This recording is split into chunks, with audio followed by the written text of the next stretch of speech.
नमस्कार सभी को। निकुंज हिंदी क्लासेस में आप सभी का स्वागत है। रस पर आधारित आज अपनी क्लास संख्या 5 है और आज की इस क्लास में जैसा कि हम पिछले 2 क्लासों से रस के अवयव या फिर यूं कहें रस के जो अंग है उनका हम अध्ययन कर रहे थे और इनमें से हमने ये देखिए स्थायी भाव, विभाव, अनुभाव और संचारी भाव। तो ये हमने यानी कि स्थायी भाव, विभाव, अनुभाव इन तीनों को हमने देख लिया और आज हम चर्चा करेंगे संचारी भाव के। किसकी चर्चा करेंगे? संचारी भाव की। तो रस के अवयव या रस के अंग या ऐसे ही रस सामग्री कहते हैं। तो पहले तो हमें ये जानना है कि संचारी जो भाव है और इनका शाब्दिक अर्थ देखना एक बार। देखिए, संचरण करने वाले, संचरण करने वाले, या हम ये कह सकते हैं संचरणशील, संचरणशील,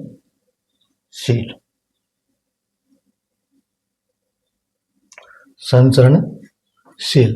देखिए, संचरणशील यानी कि ऐसे मन के भाव जो संचरणशील होते हैं वो क्या कहलाएंगे?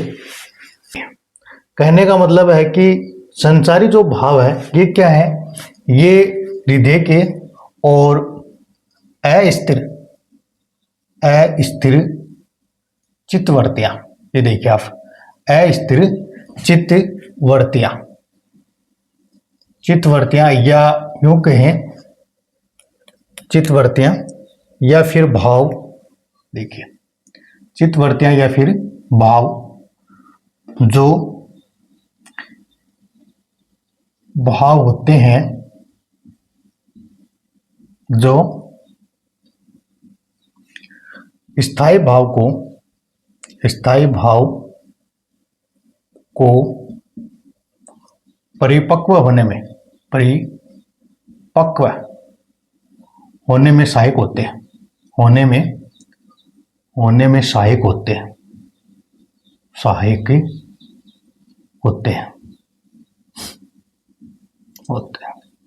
हमने जाना संचारी जो भाव है और इनका हमने शाब्दिक अर्थ देखा, संचरणशील, संचरण करने वाले या फिर संचरणशील। यानी कि अस्थिर चित्तवर्तियां या ऐसे भाव ना जो स्थिर नहीं रहते। ये देखो यहाँ अगर हम इनको अलग करके देखेंगे, अ जोड़ स्थिर जोड़ चित्त ना, चित्त का मतलब ध्यान, यानी कि चित्त की ऐसी अवस्था या ऐसे भाव जो क्या है? स्थिर नहीं है, स्थायी नहीं है ना, संचरणशील रहते हो, संचरणशील होते रहते हैं, तो वो क्या कहलाते हैं? संचारी भाव कहलाते हैं। ये जो संचारी जो भाव है, हाँ, ये संचरणशील तो होते हैं, लेकिन साथ में ये भी ध्यान रखें कि स्थायी जो भाव है उनको परिपक्व बनाने में ये सहायक होते हैं। यानी कि स्थायी जो भाव है ये संचारी भाव है ना, इनसे पुष्ट होकर के रस रूप में परिणित होते हैं। तो इनको रस रूप में परिणित होने में ये जो संचारी भाव है वो सहायक होते हैं। इनके अलावा अन्य बातें इसमें देखिए कि संचारी जो भाव है ये एक रस के स्थायी भाव नहीं होते। कहने का मतलब है कि संचारी जो भाव है ये एक रस के साथ स्थायी न हो, एक रस के साथ स्थायी नहीं होते, स्थायी नहीं होते हैं, बल्कि सभी रसों के साथ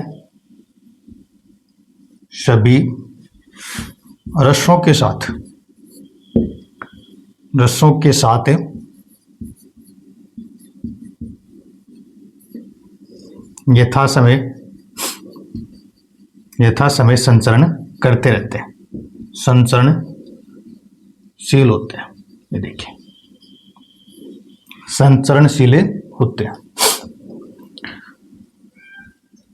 कहने का मतलब ये हुआ कि संचारी जो भाव होते हैं उनका एक रस से संबंध नहीं होता है, बल्कि सभी रसों के साथ ये जुड़े हुए होते हैं और इसीलिए इनको व्यभिचारी भी कहते हैं। क्या कहते हैं? संचरणशील होने के कारण ये देखिए व्यभिचारी संचारी जो भाव है इनको और क्या कहा जाता है, वे विचारी विशेष रूप से विचरण करने के कारण, विशेष रूप से विचरण करने के कारण, ये देखिए आप, करने के कारण इनको क्या कहा जाता है, वे विचारी भाव भी कहा जाता है। और ये जो संचारी भाव है ये यानी कि जल तरंगों के समान, ये देखिए यार, पानी के बुलबुले या फिर जल तरंग के समान होते हैं, के समान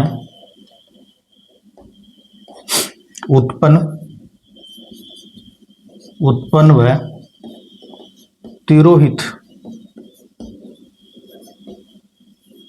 होते रहते हैं।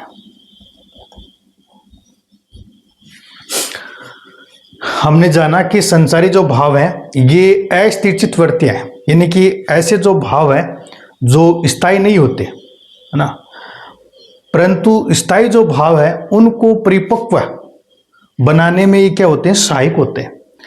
ये जो संचारी भाव है ये एक रस के साथ स्थायी रूप से नहीं जुड़े होते, जब बल्कि सभी रसों के साथ ये संचरणशील रहते हैं, और इसी कारण इनको क्या कहा जाता है, व्यभिचारी कहा जाता है। यानी कि संचारी जो भाव है उसी को क्या कहा जाता है, व्यभिचारी भाव, विशेष रूप से विचरण करने के कारण। संचारी भाव की जो समानता है वो पानी के बुलबुलों के से की जाती है, यानी कि जिस प्रकार से जल तरंग या पानी के बुलबुले उत्पन्न और समाप्त होते रहते हैं, उसी प्रकार स्थायी भाव है ये भी ऐसे हृदय के भाव है जो उत्पन्न होते हैं और फिर विलुप्त हो जाते हैं। और ये जो संचारी भाव है, अगर भरत मुनि के अनुसार हम देखें, भरत मुनि ने संचारी जो भाव है इनकी संख्या 33 मानी है। ये देखिए आप, भरत मुनि ने, और संचारी भाव की संख्या कितनी मानी है, संचारी भाव कितने माने हैं, तो ये माने हैं 33। इन 33 जो संचारी भाव है इनको हम अच्छे से देखेंगे। साथ में एक बात और भी ध्यान रखना, कवि देव है, ये देखिए, कवि देव ने 34वां संचारी भाव छल को माना है। किसको माना है, छल को माना है।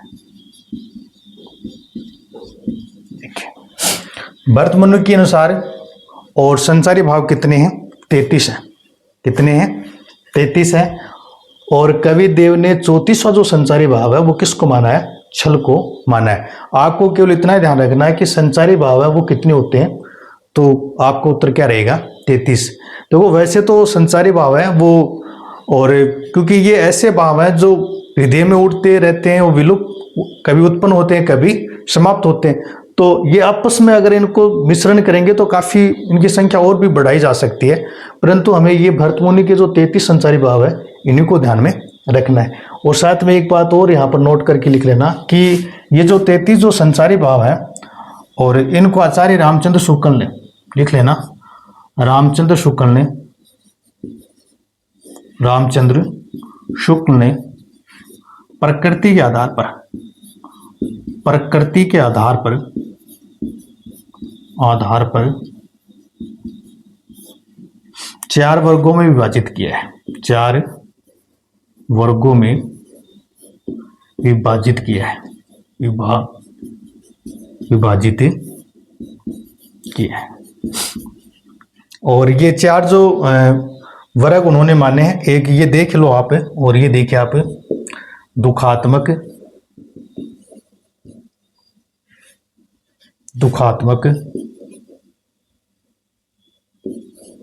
संचारी भाव, देखिए दुखात्मक संचारी भाव, फिर सुखात्मक, ये देखिए सुखात्मक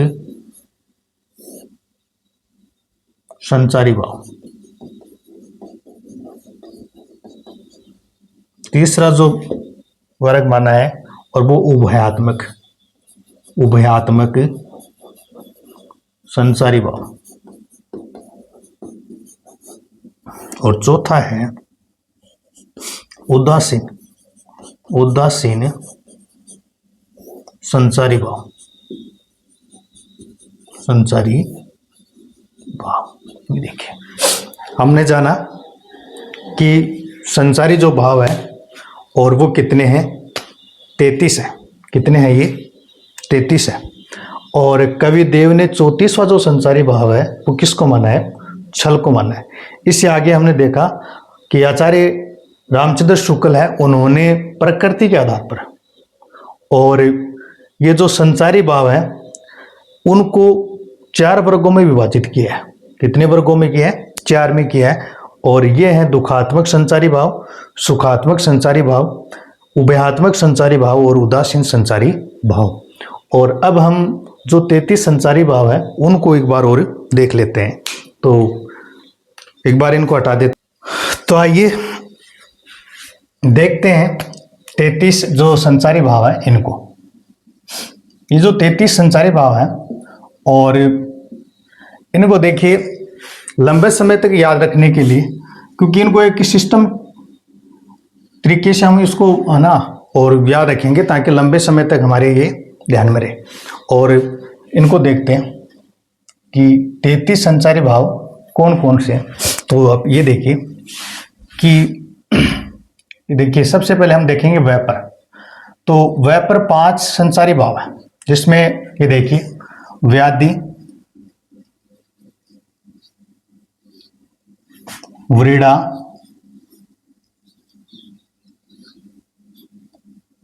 फिर विबोध,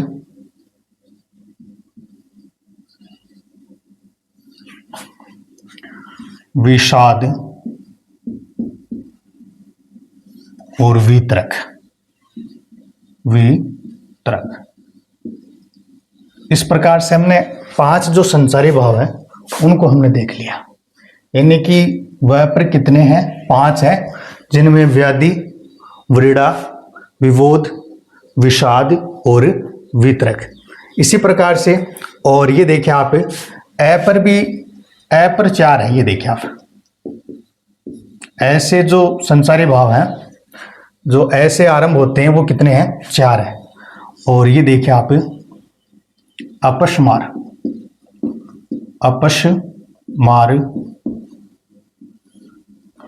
अवहिता,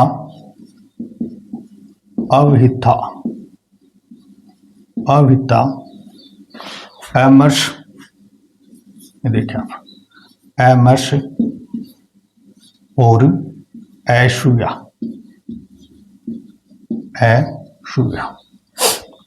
फिर अगर हम बात करें मैं की, तो मैं पर भी 4 है।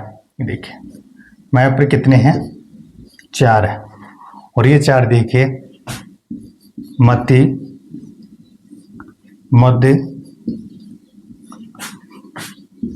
मोह और मरण।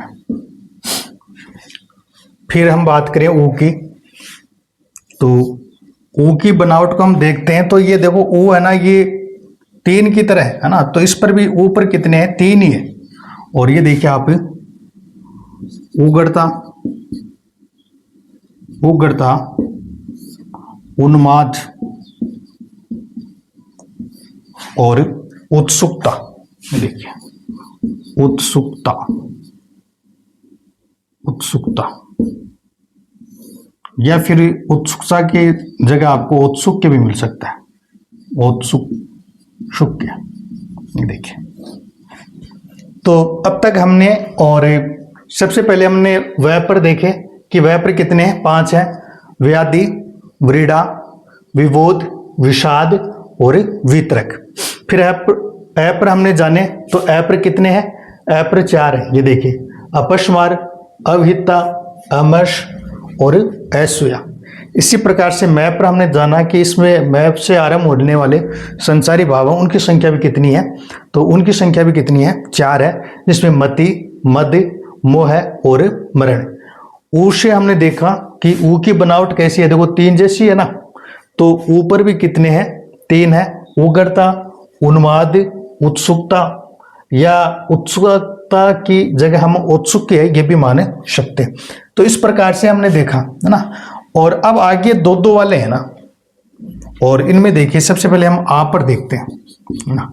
तो आ पर 2 संचारी भाव है, कितने हैं, 2 हैं। और ये कौन कौन से हैं, आवेग और दूसरा है आलस। ये देखिए आवेग या फिर दूसरा कौन सा है, आलस है। इसी प्रकार से ग पर देखेंगे तो ग पर भी 2 है, ये देखिए गर्व है और दूसरा कौन सा है, गलानी, गलानी, ये देखिए आप। इसी प्रकार से हम च पर देखें तो च पर भी 2 हैं, और ये कौन कौन से हैं, चिंता और चपलता, चपलता। अगर हम स पर देखें तो ये देखिए आप, और स पर भी 2 है, शंका और शर्म, देखिए। इसी प्रकार श पर भी 2 हैं, और ये कौन कौन से हैं, ये देखिए आप, शोपन और स्मृति, ये देखिए आप। अब 2 वाला एक और बच गया, और वो कौन सा है, न है। न पर भी 2 है, निर्वेद, निर्वेद और निंद्रा, ये देखिए निर्वेद और निंद्रा। तो इस प्रकार से हमने और जाना कि 2 पर यानी कि जिनसे 2 और संचारी भाव बन रहे हैं, इनमें सबसे पहले हमने आ से देखा तो इससे देखो आवेग और आलस, फिर हमने ग से देखा तो गर्व और गलानी। इसी प्रकार हमने च पर देखिए तो चिंता और चपलता, फिर हमने स से देखा ना तो शंका और शर्म है, फिर श से शोपन और स्मृति। इसी प्रकार न पर हमने देखे तो निर्वेद और निंद्रा। निर्वेद में भी आप ये ध्यान रखना, ये स्थायी भाव भी है, और हमने शांत जो रस पढ़ा था वहां पर हमने जाना था। अब इनके अलावा और जो बच गए संचारी भाव जो एक एक हैं, और इनको आप यहां देख ले तो ये देखिए, इनके अलावा त्रास और ये देखिए जड़ता या फिर जाड्डे, जाड्डे या फिर जड़ता, ये देखिए। फिर देने या फिर दीनता, और धृति या फिर धैर्य, और अंतिम ये कौन सा है, हर्ष। तो इस प्रकार से हमने ये देखा, ये इनकी संख्या कितनी होगी, 5। और फिर इनको अगर हम देखेंगे 2 वाले तो ये कितने हो गए, 12 ना। और उससे 3 ये आए गए अपने पास, तो 3 ये हो गए, फिर ये 4 और 5, इनको सबको हम जोड़ेंगे तो ये देखिए 12, 5 17, 17 3 20, 20 4 24, 24 से 4 28, और 28 से 5 33। तो इस प्रकार से हमने, और जो 33 जो संसारी भाव है उनको हमने एक और क्रम से देखा है। यानी कि अगर आपको उनको लंबे समय तक याद रखना है तो ये फिर आपको ध्यान में रखना होगा कि वैसे बनने वाले संचारी भाव कितने हैं, 5 हैं। और फिर हमें ये पता भी होना चाहिए कि वो 5 कौन कौन से। व्याधि इनका, और साथ में थोड़ा और अर्थ भी इनका देख लो। व्याधि ये देखो मानसिक बीमारी होती है ना, तो हम कह सकते हैं मनस्ताप या फिर मानसिक व्रीडा। व्रीडा ये लज्जा को कहते हैं, देखिए लज्जा। विबोध है ना, तो ये मन की चेतना या फिर ज्ञान, ये देखिए चैतन्य या फिर ज्ञान। विषाद पता ही है, दुख है ना। वितरक तो इस प्रकार से हमने जाना है कि वैसे कितने हैं, 5 है, जिसमें कौन कौन से हैं? व्याधि है, व्रीड़ा है, विबोध है, विषाद है, वितरक है ना। फिर हमने देखा ऐप्र कितने हैं? ऐप्र ये देखिए 4 है। और सबसे पहले अपस्मार, अपस्मार है ना, ये देखो अपस्मार है, और ये कि मृगी का रोग होता है ना, यानी कि मूर्छा वगैरह, व्यक्ति का अचेतन में चला जाना है ना। तो एक प्रकार से मृगी जैसा रोग ही होता है अपस्मार। और अवहिता, देखिए अवहिता में और हर्ष इत्यादि के भाव छुपाना, हर्ष आदि के जो भाव छुपाना वो क्या है? अवहिता है। अमर्ष, ये काफी महत्वपूर्ण, इनको ध्यान रखना आप। अमर्ष का मतलब है और दूसरों के द्वारा जो अवज्ञा की जाती है उससे उत्पन्न असहनशीलता है, वो क्या है? अवज्ञा है, ये अमर्ष है। यानी कि कोई बड़े नेता ने और आपका अपमान कर दिया और उससे जो उत्पन्न असहनशीलता है, वो स्थिति क्या कहलाती है? वो अमर्ष की कहलाती है ना। फिर असूया, ये काफी बार पूछे जाने वाला संसारी भाव है। और ये देखिए ईर्ष्या, ईर्ष्या का जो भाव है वो क्या है? असूया। तो इस प्रकार ऐ पर हमने देख लिया क्या है? 4 संसारी। फिर मैं पर से हमने जाना तो मति है ना, मद, मोह और मरण। और इसी प्रकार से हमने फिर उग्रता, तो फिर उन्माद, ये भी ध्यान रखना, उन्माद है ये भी क्या? एक प्रकार का रोग ही है ना, या फिर पागलपन है, पागलपन, यानी कि नशे की जो अवस्था होती है ना। तो यानी कि उन्माद में व्यक्ति और एक ऐसी स्थिति में चला जाता है जहां उसको निर्णय लेने की समझ नहीं रहती है ना, और वो अपनी मस्ती में ही झूमता रहता है। यानी कि और ये एक तरह से जैसे मान लो कि नशे का सेवन करने वाले व्यक्ति जिस प्रकार से और मस्ती में या उन्माद में रहते हैं, उसी प्रकार से ये उन्माद है। और ये आपने इतिहास में भी देखा होगा कि महाराणा कुंभा को भी अंतिम समय में ये उन्माद रोग है वो हो गया था। इनके अलावा उत्सुकता है ना, या औत्सुक की। और फिर हमने देखा आशय, आवेग, आलस है ना, तो इनमें कोई दिक्कत है नहीं। आवेग, उदंडता है ना, चप। और फिर ये देखिए गर्व है ना, और गलानी, गलानी यानी कि स्वयं के द्वारा और कोई गलती हो जाती है, फिर उसका जो पश्चाताप हृदय में चलता रहता है, तो वो अवस्था क्या कहलाती है? गलानी की कहलाती है।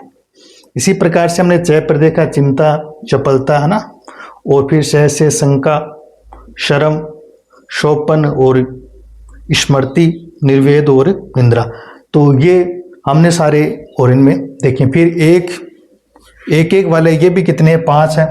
त्रास ना, भयभीत होना, और जाड्य या जड़ता, तो ये भी क्या है? एक तरह से और चेतनहीनता की है कि एकदम से व्यक्ति स्थिरचित हो जाता है जिसमें और उनको ज्ञान ही नहीं रहता है, तो ऐसी स्थिति क्या है? जड़ता।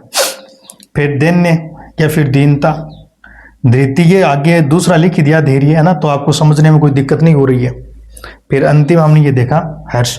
तो इस प्रकार से आज की क्लास में हमने संचारी भाव, जिनका सामान्य परिचय हमने देखा कि संचारी भाव क्या होते हैं, और हमने जाना कि संचारी जो भाव है वो अस्थिरचित वृत्तियां या ऐसे भाव हैं जो स्थायी नहीं होते, संचरणशील होते हैं, परंतु और स्थायी जो भाव है उनको परिपक्व बनाने में ये सहायक रहते हैं। फिर हमने देखा कि ये पानी के बुलबुले या फिर जल तरंग के समान होते हैं, और ये उत्पन्न और विलीन होते रहते हैं। फिर हमने देखा भरत मुनि के अनुसार इनकी संख्या कितनी है? 33 है, और 33 कौन कौन से हैं ये सारे हमने देख लिए हैं। तो आज की इस क्लास में इतना ही, मिलते हैं नेक्स्ट क्लास में, और तब तक के लिए आप सभी को धन्यवाद।